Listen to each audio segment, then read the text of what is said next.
안녕하세요. 날마다 죽기로 9월 14일 큐티 가이드입니다. 오늘 함께 오신 말씀은 로마서 8장 1절에서 4절의 말씀입니다. 죄사함에 대한 확신으로 8장은 시작을 합니다. 바울은 오랫동안 기다려왔던 구원이 이르렀다라고 이야기를 합니다.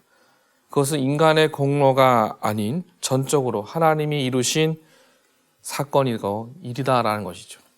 이러한 죄사함은 육신에 의한 것이 아니며 오직 성령으로 일한 것이다 라고 8장을 통해서 이야기를 하고 있습니다. 더 나아가서 율법의 준수를 통한 것도 아니고 완전한 속죄제물을 통한 하나님 그 인도하심 십자가의 사건을 통해서 이루어졌다라고 얘기를 하는데요. 그렇다면 오늘 본문은 이 구원에서 우리에게 무엇을 말하고 있는지 함께 말씀을 살펴보고 은혜를 나누기 원합니다. 1번입니다. 그리스도 예수 안에 있는 자에게 무엇이 없습니까? 1절입니다. 그러므로 이제 그리스도 예수 안에 있는 자에게는 결코 정죄함이 없나니. 8장은 영광스러운 확신으로 시작을 합니다. 아담 안에서 오직 정죄함과 절망만 있었다면 이제 그리스도 안에서의 구원의 그 능력, 그리스도는 그의 백성들을 사단의 통치와 지배에서 자유케 하고 구원시키신다라는 것을 분명하게 1절에서 설명을 하고 있습니다. 이는 단지 백성들의 죄악을 용서하는 차원에서 끝나는 것이 아니라 죄와 사망의 언약에 매여 있던 그 모든 관계가 다 종결되고 언약이 무효화됨으로써 과거의 관계의 결과도 다 사라지게 되는 것. 모든 것이 다 다시금 하나님 앞에서 새롭게 시작된다라는 것이죠. 그것이 구원이다라는 것을 성경은 우리에게 이야기하고 있습니다. 2번입니다. 무엇이 우리를 죄와 사망의 법에서 해방합니까? 2절입니다. 이는 그리스도 예수 안에 있는 생명의 성령의 법이 죄와 사망의 법에서 너를 해방하였습니다. 여러분에게 해방하였습니다라는 표현을 통해 바울은 7장에서 이야기했던 인간의 상황을 우리의 상황을 다시 한번 더 떠올리게 이야기를 합니다. 8장의 앞절의 구절과 7장의 결론으로서 이야기를 하는 것이죠.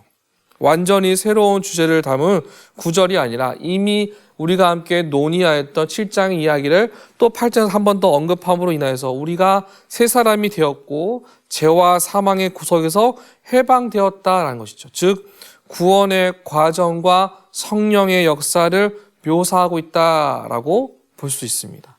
이 본문은 공동체적 관점에서 우리가 읽으면서 조금 더 도움이 되실 겁니다. 8장에서부터 성령 안에 있는 생명이 언급됨으로 인해 바울은 새로운 삶이란 죄와 사망의 법과는 완전히 다른 법으로 다스려진다라고 설명을 합니다. 성령은 하나님의 백성들을 이끌어 그리스도의 사랑이 최종적으로 계시되어지고 영광스러운 삶을 누릴 수 있게 되는 것.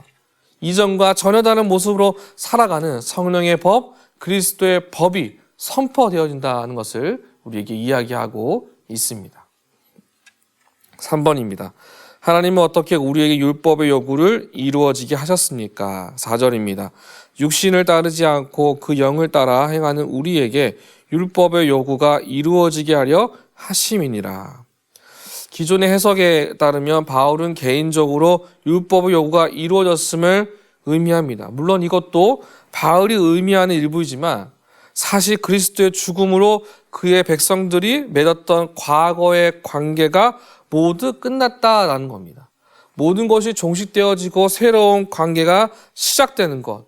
율법의 요구는 이 모든 것들이 이루어졌음을 우리에게 이야기하고 있는 것이죠. 여기에서 바울은 죽은 자가 죄에서 벗어나 의롭다 하심을 얻었다고 이야기하는 그 앞전에 로마서 6장 7절의 말씀을 한 번 더 거듭하여 반복하고 있음을 보게 됩니다. 정말로 중요한 것이기에 반복하여서 설명하고 있다는 것이죠. 4번입니다. 율법의 요구를 우리가 이룬 것이 아니라는 사실은 우리에게 어떠한 은혜가 있는 것인지 묵상해 봅시다. 성령을 따라 행하는 이들에게 율법의 요구는 이루어지게 됩니다. 그러나 여전히 죄의 몸에 속한 자들에게 율법의 요구는 이루어지지 않았습니다. 타락한 인류의 공동체는 옛 언약을 폐지하려고 하고 그리스도의 죽음의 효력을 받아들이지 않으려고 하는 것이죠. 따라서 육신을 따르는 것은 엄청난 죄악을 여전히 따라가는 것처럼 보이게 됩니다. 그래서 우리는 날마다 그리스도의 죽음의 효력을 믿고 의지함으로 살아가는 그 은혜를 날마다 힘써 지키셔야 한다라는 겁니다.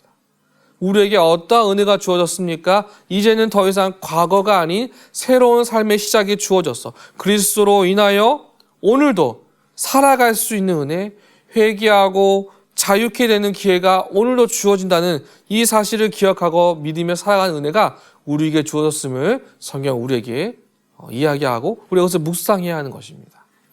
마지막 5번입니다. 죄와 사망에서 나를 건지신 생명이 성령의 법에 따라 살기 위해 실천할 수 있는 것은 무엇인지 생각해 봅시다. 성령 하나님께서 우리에게 주시는 은혜를 힘입어 우리의 연약함을 주께서 아시오니 다시금 일어서게 하시고 하나님과 함께 걸어갈 수 있도록 인도하시는 그 주님의 손을 붙잡고 걸어가는 저와는 모두가 되시길 간절히 소망합니다. 그래서 하나님의 뜻 가운데 서게 하실 것을 믿고 의지함으로 오늘도 은혜 안에 있음을 믿어 의심치 않는 저와 여러분 모두가 되시기를 주님의 이름으로 축복합니다.